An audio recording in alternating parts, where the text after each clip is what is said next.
Hello. Okay, so another episode of the crowdfunding chat, the Crush crowdfunding chat. Um, so I've been trying this new thing, right? I've been this just so you know, earlier this year I started working with. Okay, let's backtrack a bit.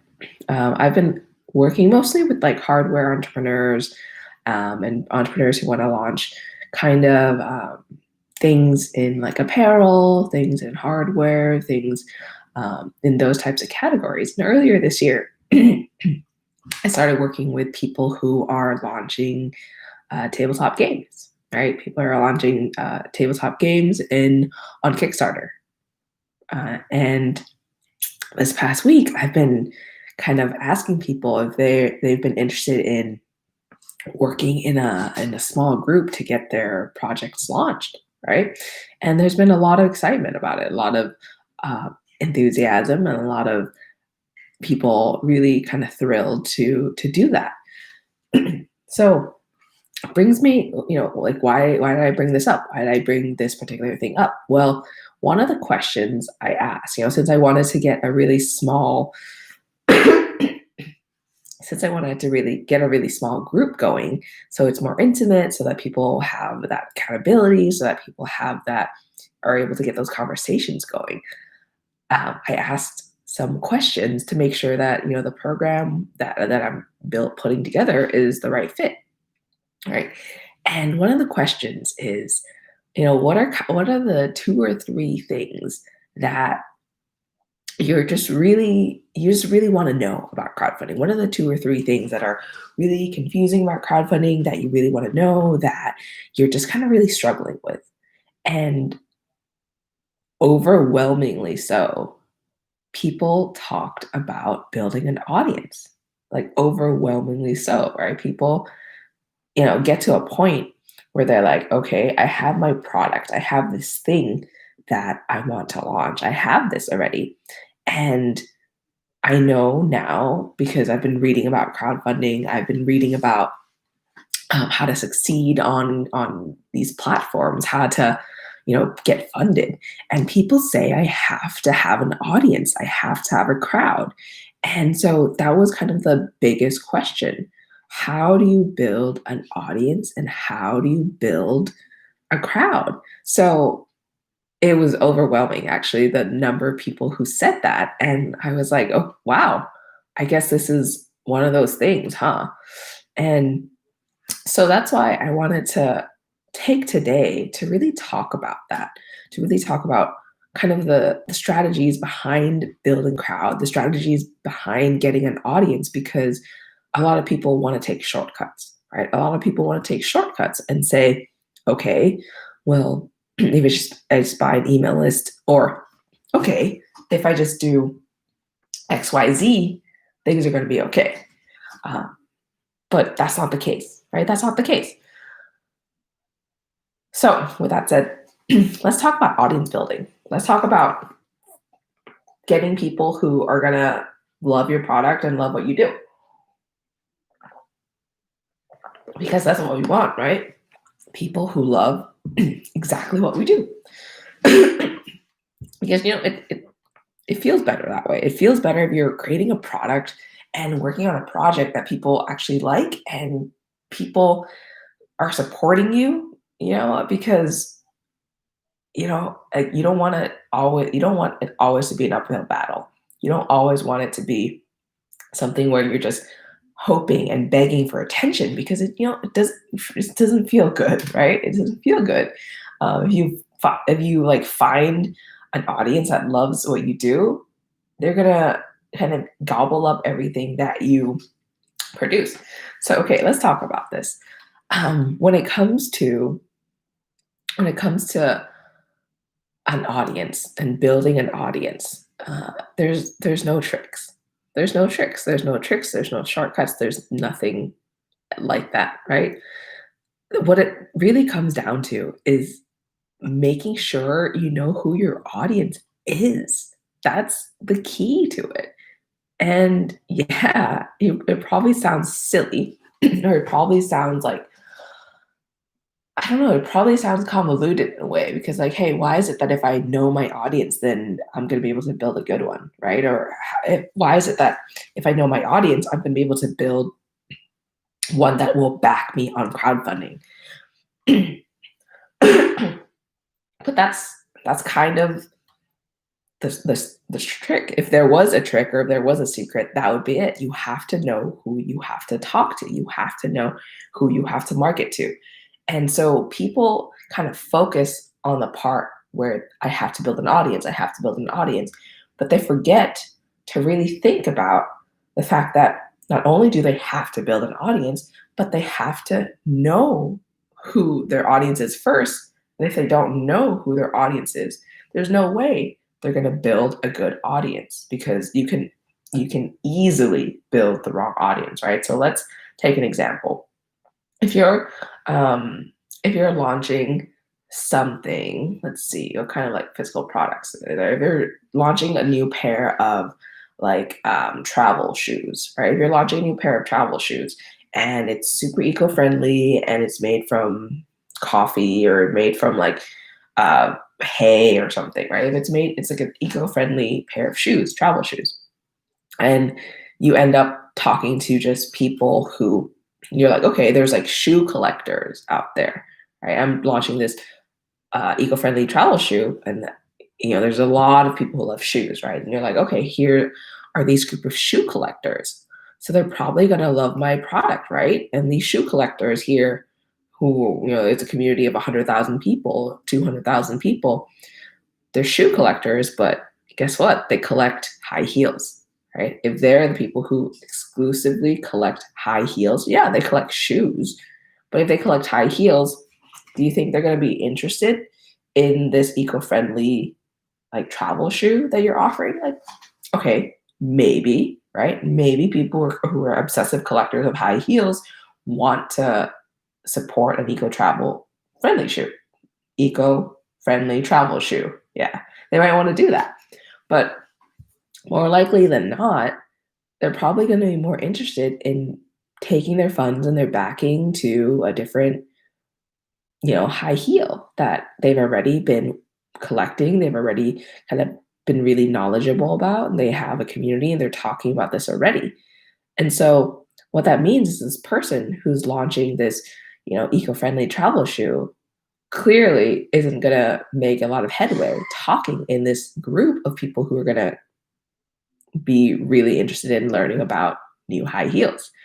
And so, with every product that you create, the question is the question isn't like, how do I build an audience?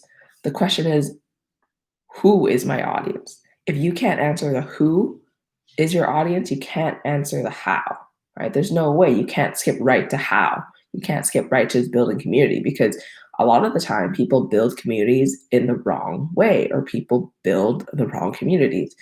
Let me give you an example of that. A lot of the time, people do things like, okay, I have this product. So what I should do is I should just go to Facebook ads and just find an audience that way, right? I'll just try all these different audiences on Facebook and spend money on it, and I'll just see which one I get traction on. On one hand, it seems like a good idea, right? Because Facebook is like a platform that does A/B testing, and Facebook is a platform that helps you kind of test your different ideas, different texts, different pictures, different audiences, things like that. But what people don't know is that if they do that, they have 100 audiences in mind, right? And they're just going and doing like $5 tests on all these 100 audiences. That's $500, right? If your whole thing is like, let's try like people who like shoes, and there's like 100 different audiences, you're not going to get anywhere. However, because that's just like you're focusing on that, just how to build the audience, right? However, if you take a step back and look at who your audience is, you can take a look at these 100 different types of audiences for shoes on Facebook and narrow it down to people who would be most likely to back your project. So, for example, in those 100 audiences that you're thinking about or that Facebook has or whatever, you can think, okay, people who are collectors of high heels, probably not. People who like antique shoes, Probably not. People who are obsessed with foot binding, probably not.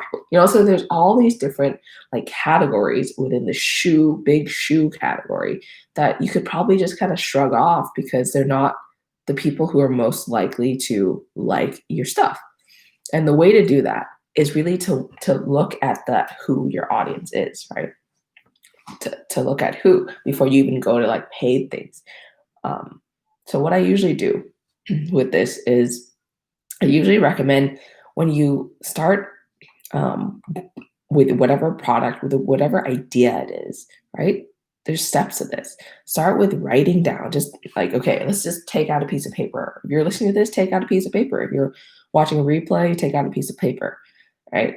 And the first thing you do is write down, like, what, not what, yeah, what actually, what problem does this solve, right? What problem does it solve? Like, and why did I create this product, right? Like, why? Just write those things down. Why did I create this product? Like, literally, why did you create this eco-friendly travel shoe?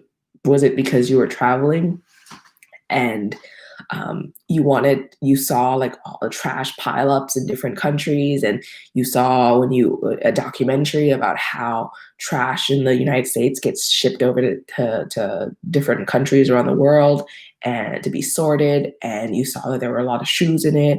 Were you like, what were you doing, or like what happened, or like why did this idea kind of spark in your head, right? Why? From there, extract what problem this thing actually solves, right? What problem?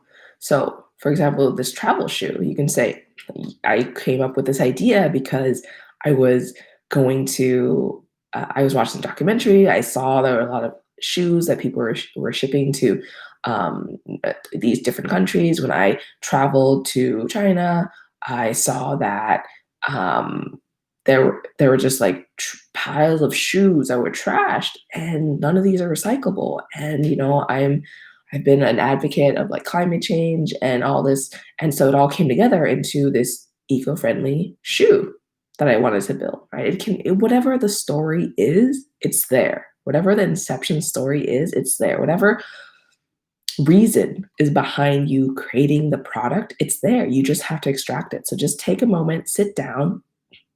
You can even pause this video, right? Take a moment, sit down, and just really think through it. Really think about it. Like, why did I create this thing? And from there, talk about like second thing, write about like what problem it solves.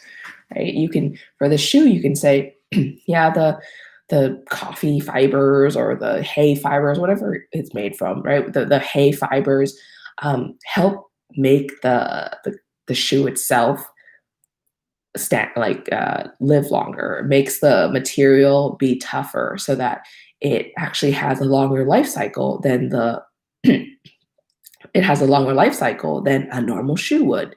Like a shoe that you would see in Nike or Adidas, it has a longer life cycle just because of the material, right? For one. Um, Things like it might be waterproof. So when you're traveling, you can go into like walk through streams, go like swimming in waterfalls, go through a rainy day in the city, and it'll still be waterproof. And, your foot will be dry. Maybe, sorry. Mm.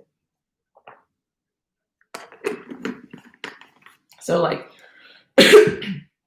so those two things, maybe that it solves the problems that your initial kind of inception was going for. So like the fact that it lasts longer, right? It's great that it lasts longer. If it lasts longer, people have to buy less of it. There's like less shipping of shoes, and which means less gas, less pollution in the shipping, less pollution in the manufacturing process, less pollution in the recycling process. It's recyclable. Like there's all these things, right, that you can write about with just the why you came up with the story itself. So if you came up with it because you're so worried about climate change, like there's a lot of like things that the shoe would actually solve for, right, against other shoes. And so yeah, so you've written down why you created this product and also what problem this product solves, right? And with these two things, you can really kind of envision already who is going to be interested in stuff like this, right? Who is going to be interested in a product that um, solves this like climate issue and this product that really takes into account the world. Excuse me. Excuse me. Ooh, sneezing on a live video. Huh. Okay. So once you've done that, start making a list of people who might be interested in this. So, for example, this eco-friendly travel shoe, I'd probably write, okay, people who are interested in travel, people who are interested in global travel, people who are interested in travel to different countries, different cities, people who are interested in traveling light because since it's one shoe is like waterproof, lasts really long, you don't need to pack a lot of pair of shoes. So people who are interested in traveling to different countries or maybe around their own country, but traveling very light, just one backpack, right? So writing those things down, one backpack traveling light around the world, right? Like you like that. Another group might be people who are really interested in eco-friendly products, right? Eco-friendly apparel, mostly eco-friendly apparel. Yeah, people are interested in eco-friendly apparel and products, right? And so with this list, I encourage you to write out 10, 10 different groups potentially, right? 5 is good, but 10 is excellent. So try to get to 10 if you can. Write down these 10 different groups. And the first most low-hanging fruit place to go after this, once you have those 10 listed out, like audience types or like psyche, people who might like this just from that story that you started off, your inception story. From there, go to Facebook. I know, it's silly, but go to Facebook. Don't do the ad part. Go to Facebook and go to the search bar. Go to Facebook, go to the search bar and type in some of these keywords that you have, right? Like one backpack travel or like minimalist travel. Whatever those words are, type it into Facebook and click on the groups button. Once you do that, you'll see that there are either a lot of groups for this, or there's a few groups, or there's no groups for whatever keyword that you're doing. More likely than not, okay, more likely than not, you're going to be very surprised that each of these keywords are going to bring up a lot of groups and a lot of big groups too. Okay, you're going to be very surprised. Why? Because right now, Facebook has built itself into a community where people come and like hang out, right? It's pretty much an online community where people who have like-minded interests come and hang out. Like there's even what do you call it? There's even a group for people who love kazoos. Kazoos are like these like little instruments, and they're like little plastic ones, and you like blow into it and it goes. Eh. But anyways, there's even a community of like probably 10,000 people or something of kazoo lovers on Facebook. So I encourage you to get started there. Like really look at all these communities and see if they exist, right? If there are people out there who might be interested in something that you're making. From there, get in touch with the admin. Say, hey, I'm thinking about this new product. Do you think this would be of interest to people in your group? Or go into go into the group itself and start looking what the members are talking about. Start looking at what people are interested in, what people are curious about, what people have questions on, what the struggles are, what kind of problems people have when it comes to travel or when it comes to having their eco-friendly apparel or world-friendly apparel or climate-friendly apparel. Excuse me.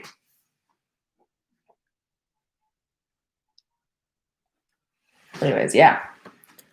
Start just looking at that and asking those questions, because you'll find out that a lot of these people, either will care and they'll be the right audience for you about what you're making, or they won't, in which case go back to the drawing board and start looking down a different rabbit hole and start looking down to a different group. And, this was like tactical, right? This was, I was talking like very platform specific. However, this applies to a lot of different platforms too. If you want to do this with, say, a search on the internet, that works too. You can type in those keywords and type in, like, for example, minimalist travel, right? You can type in minimalist travel blog or like eco-friendly apparel blog. If you type in those words, like whatever your idea is, plus the word blog, you're going to find either that there are no people who want to talk about this at all, there's a few people, or there's a lot of people who want to talk about this. In which case, start reaching out, start reading about all these things, because you need to know, right? You need to know if people are interested. You need to know which people are interested in it. If you're finding that people who are doing minimalist travel and minimalist, like minimalist one bag travel, things like that, are way more interested in this eco-friendly travel shoe than people who are in the kind of climate change, care about the world, eco-friendly apparel group. Like if those two groups are kind of like your big main groups, and you found that the minimalist travel people are more excited about this product, and there's more articles kind of talking about different like long lasting waterproof, shoes that people are. If you're finding a lot more of this in one group rather than another, like that's going to be your core group. That's going to be your core audience, because a lot of what is being written about, a lot of what is kind of being talked about, will really just answer most of your questions, because people love talking about their own problems. People love talking about ideas that they have. People love talking about their needs, right? And so if people are talking about this and you have a solution for it, and this particular group is a solution for it, then, I mean, if this particular group wants a solution for it, then that's your audience, right?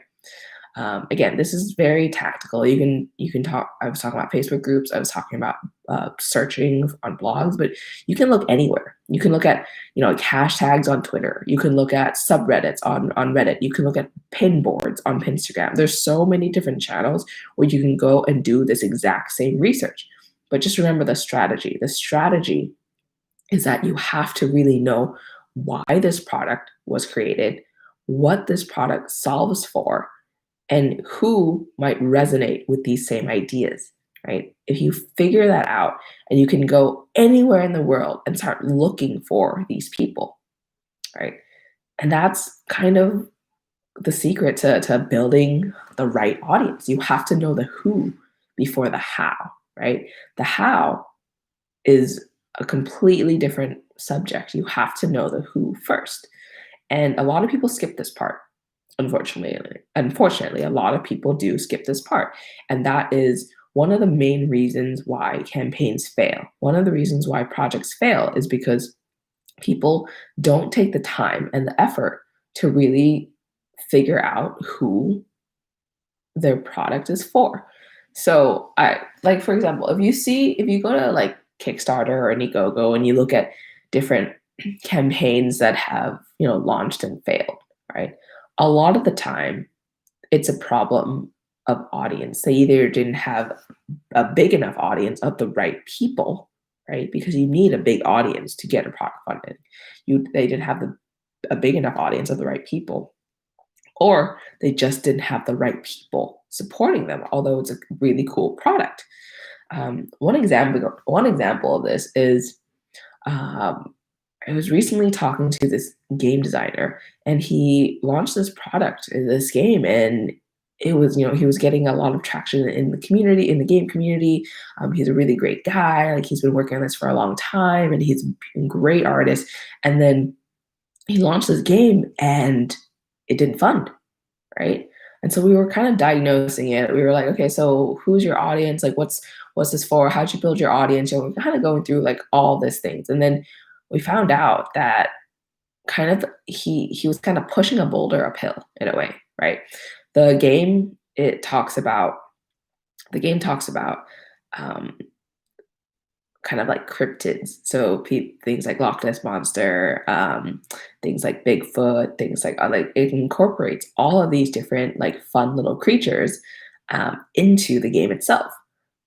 But the main audience that he was talking to, the main audience that was, for this game that he was like talking about was people in the game industry and not necessarily people who were interested in things like the Loch Ness Monster or the New Jersey Devil or anything like that.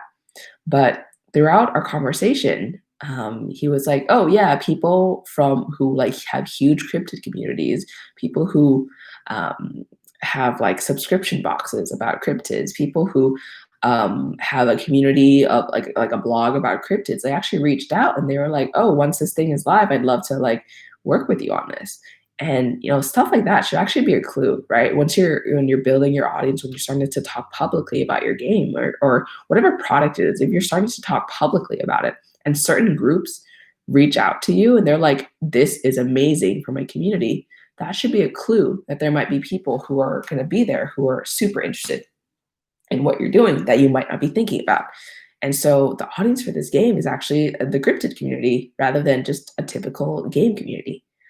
Um, and that's sometimes hard because sometimes it takes a while to crack the nut, right? It takes a while to find an audience that would be right for your particular product, for your particular idea. But that is honestly, again, one of the main reasons campaigns fail. They don't have the right audience or they don't have a big enough size, right? So today we talked about how to find the right audience, and that's the most important part. Um, yeah. So thanks for, if there's any questions about this, I know this is like one of the tougher topics. If you have any questions about it, be sure to leave it in the comments and be happy to come back and answer any questions you have at all, because this part is kind of the key to crowdfunding, right? Like all the processes, the systems, the launch sequence, all of that, it's systematized, right? All of that has been tried and true, right? I've helped people raise $13 million, probably actually more now, this year, more now. I've heard, more than $13 million this year, and it's all a set system, right? There's different ways, different things you have to go through to make your launch happen and to make your launch work. And it really is a system.